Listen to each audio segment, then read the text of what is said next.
guys, kenalin nama aku Mutiara Dirliani.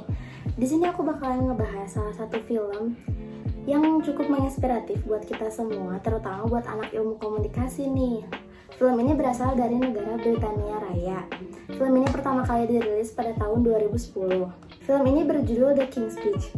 Film ini diperankan oleh Colin Firth sebagai Raja George V atau Pangeran Albert, Helena Bonham sebagai Ratu Elizabeth Bowes-Lyon, dan Geoffrey sebagai Lionel Logue. Sejak kecil Albert memiliki kekurangan. Ia selalu merasa gugup ketika ia hendak berbicara di depan banyak orang.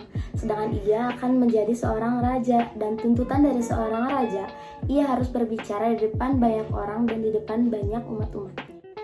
Setelah sang ayah wafat, seharusnya sang kakak lah yang menggantikan sang ayah menjadi seorang Raja George V. Namun sang kakak lebih memilih untuk menikahi dan menjalin hubungan dengan seorang wanita yang masih bersuami atau sudah bercerai. Dalam aturan kerajaan, seorang anggota kerajaan dilarang menikahi seseorang wanita yang bercerai atau bahkan masih memiliki suami.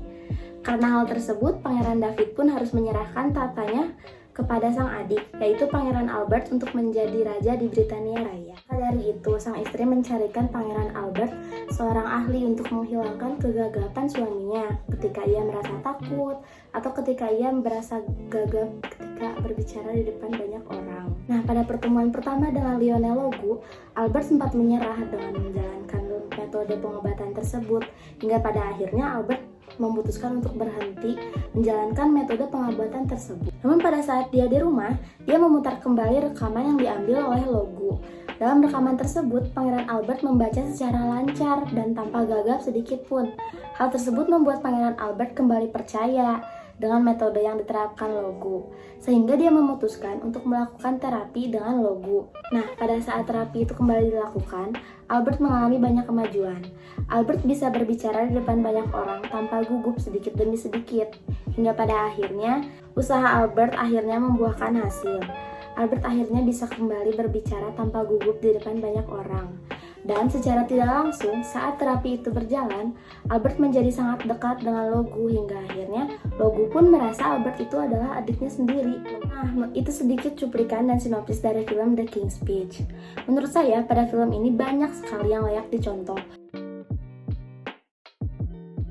Berikut beberapa teori yang bisa diambil dari film The King's Speech tersebut. Yang pertama ada teori Thorndike. Teori Thorndike yang saya dapatkan itu law of readiness, yaitu terlihat ketika kesiapan Albert dalam menerima terapi. Albert memiliki kesiapan dalam menerima terapi tersebut. Albert memiliki tekad untuk menghilangkan kegugupannya untuk dapat berbicara di depan banyak orang, hingga Albert bisa menerima terapi tersebut.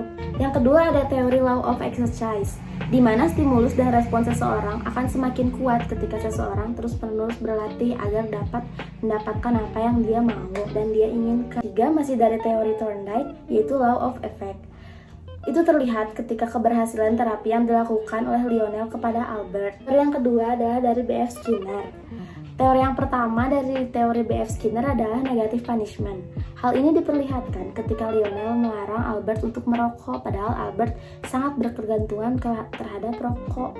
Menurut Albert, rokok itu bisa menenangkan dia, apalagi ketika ia gugup. Yang kedua dari teori B.F. Skinner adalah positive punishment. Terlihat ketika Albert pada awalnya tidak ingin menjadi seorang raja karena gagap, dan akhirnya Albert bertekad untuk melakukan terapi sampai Albert dapat berbicara di depan umum kembali dan menghilangkan gagapnya.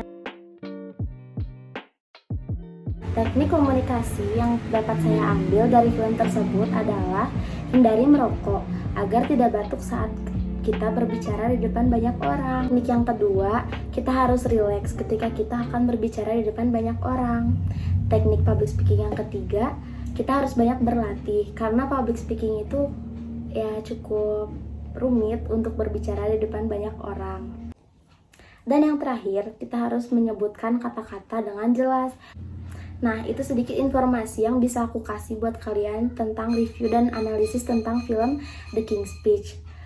Film ini cukup bagus dan emang seru banget sih, kalian harus wajib nonton. Pokoknya terima kasih buat semuanya.